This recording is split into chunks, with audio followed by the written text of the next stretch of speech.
Good morning, Bucknutters. Welcome to the Bucknuts Morning 5 here on Friday, August 18th, 2017. I am Dave Biddle, and I'm very happy to be joined by Alex Gleitman. Alex, it sounds like one guy who's really making a move during camp is Austin Mack. Now, obviously, there's a tremendous amount of hype surrounding Austin Mack. Last year, he enrolled early and looked really good when he still should have been a senior in high school in spring ball of 2016. Then barely played as a true freshman. I don't think fans wrote him off. He was just a true freshman, but I think some fans were disappointed. But it takes, he was just a true freshman, and it sounds like maybe as a sophomore, the light has really come on for Austin Mack. Just your thoughts on that? Are you buying that Austin Mack could have somewhat of a breakout year for the Buckeyes?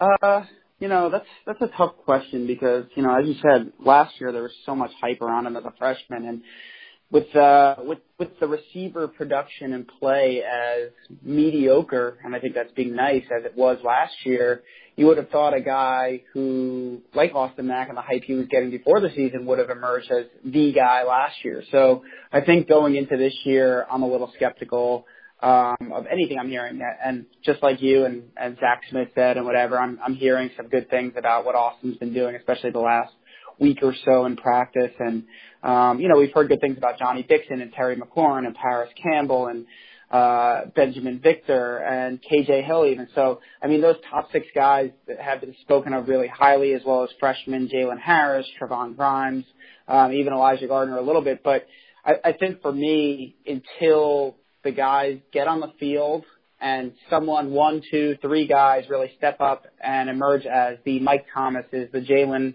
Marshalls, the Evan Spencers, those were like kind of your 3 guys on the national championship team that were those established. You obviously had Devin Smith as well, but those were established guys who had roles on the team. And while the whole unit rotated, those were kind of your go-to guys. And last year they didn't really have a go-to guy other than Curtis Samuel at the H. So I guess long answer short, I'm not buying it just yet. Seeing is believing for me. A lot of people feel that way. I guess I'm in that camp too. I need to see it before I believe it. I don't think any of these guys are threats to win the Bolitnikoff Award. Let's just put it that way. But I think collectively they're going to find a way to get the job done this year. And a big reason why is Kevin Wilson. I keep coming back to that. I think he's going to have just a huge impact on this offense. And I like Ryan Day a lot too. Speaking of Ryan Day and his group, a lot of people talking about who's going to be the backup quarterback. I like how Urban Meyer's playing this, Alex. I don't think he's going to name a backup quarterback. I don't think he should. He's going to try and keep both Joe Burrow and Dwayne Haskins happy. How do you think that's going to play out, and do you like how Urban Meyer's doing it so far? Yeah, you wish it didn't have to be that way. You wish you could just pick a number 2 quarterback and then you'd have a number 3 quarterback. But the reality is, if Joe Burrow is named number 3, he's gone.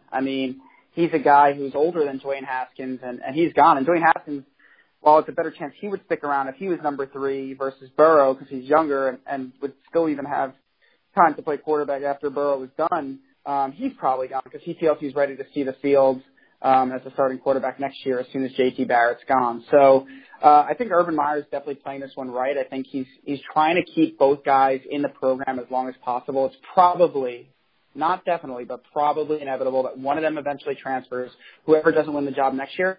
But I think ideally he would want at least the battle to, at minimum, go through next spring, if not into the fall. So he's going to definitely drag it out as long as he can. So I think he's doing the right thing there. But, personally, the question is, if JT Barrett goes down, who's going to come in at quarterback? You're not going to flip-flop them and keep them both happy. It's going to be one guy, and personally, I think that guy's going to be Joe Burrow. I think, if it's not about health, and knock on wood, let's hope JT Barrett doesn't get injured. If it's about just bringing guys in late in blowouts, if they're up, 28, 35 points late in the game against Indiana, I think he's going to try to bring in both guys. I think, one game maybe Burrow would go in first and then Haskins would come in, and then the next game maybe Haskins goes in first and then Burrow goes in. But I think if something happened to JT Barrett and he needed to come out of the game for a short or extended period of time, my personal opinion is I think Joe Burrow is going to be the guy who's going to go in the game. I agree with you. I do think if something happens to Barrett, then there's no I'm trying to masquerade who the backup is. Who will then be the starter? I think it would be Joe Burrow. I think Urban Meyer, I think he knows that. I think he's trying to keep both guys happy, and I think he likes Haskins a lot. And you have an embarrassment of riches at quarterback when Dwayne Haskins is your potential third-string quarterback and Tate Martell is your fourth string. It's just, I've never seen anything like this. Before we move to recruiting real quick, I want to ask you, because I know you did a piece for the site yesterday, what's your latest prediction on who's going to win the right guard battle? How close is it, and who's still in the running? Yeah, I think it's a tough one because what I've been hearing is Matt Burrell, leading up to fall camp. And then fall camp starts, and what I've been hearing is Burrell and Malcolm Pridgeon, have been kind of splitting first-team reps. And sources, even as recently as this week, have said to me that they feel it's going to be one of those two guys. But someone that, both the coaching staff, Urban Meyer actually, I think it was the first name mentioned out of his mouth. And then, additional sources have said has been really getting a run and look at right guard is Brandon Bowen. So you have those three. You have Demetrius Knox, who I feel is running a distant fourth right now. But it's really a tough call because you have Bowen coming on strong, trying to win the job. Some people feel he's going to win it.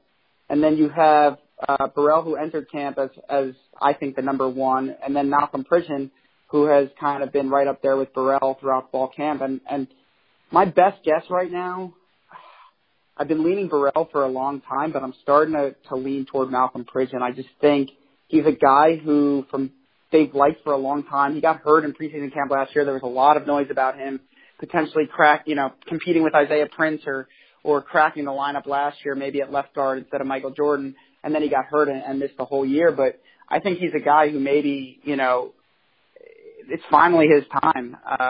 The light has come on. He's physically gifted. He's super athletic. He's strong. He's got amazing size. And I think that could give him the nod over Burrell. Let's switch gears to recruiting real quick before I let you go. Micah Parsons, what is the latest on the outstanding defensive end prospect from Harrisburg, Pennsylvania? Yeah, I mean, it's kind of status quo with Micah. He's going to take a bunch of visits this fall. There's some chatter out there now that maybe he's going to enroll early, which would mean he'd probably sign in December, although with him you never know, and then enroll at the school of his choice in January. But for me, it's status quo. I think Ohio State is in a great spot. I think right now I would have them or Penn State as the favorite. I would probably have Nebraska and then Alabama right behind them. He's going to take all 5 official visits. He's going to jerk at the strings of every single fan base and tease them and make them think that he's coming there. But I think push comes to shove, it's going to be Ohio State or Penn State in the end. Right now I have Ohio State, but I think this one is just getting started, and I think it's going to wind all the way down to whether he enrolls early or on National Signing Day. So, that's how I see it. Even if he issued a verbal commitment in the next month or two, I still see him, kind of taking the visits and this not being done until the ink dries on his letter of intent. And what's one big recruiting story fans should be paying attention to right now?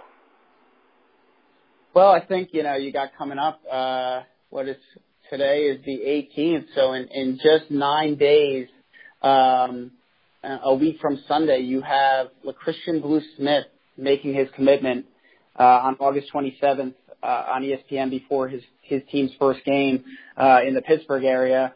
So, I think that's one thing to look at. I think things are looking really good for Ohio State. That's definitely something to be paying attention to and excited about if you're an Ohio State fan. And then, I think after that, it's kind of, we're starting to get closer to the season, and game 2 of the year, Ohio State's home opener happens to be a big one. It's the Ohio State-Oklahoma game, and the list for that is going to rival, every big-time Ohio State game, Friday Night Lights camp, et cetera. I mean, some of the best players in the country, regardless of class, are going to be there, and I think that could be a really big weekend for Ohio State. Obviously, if they do well and win on the field, that could be massive for them.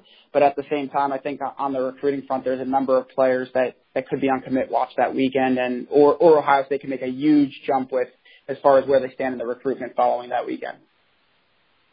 Great stuff, as always, from Alex Gleitman. Thank you very much, Alex, and thanks to all the listeners out there for tuning into the show. I appreciate it. Hope you have a great day and a great weekend. Let's hear that Buckeye swag, best damn band in the land.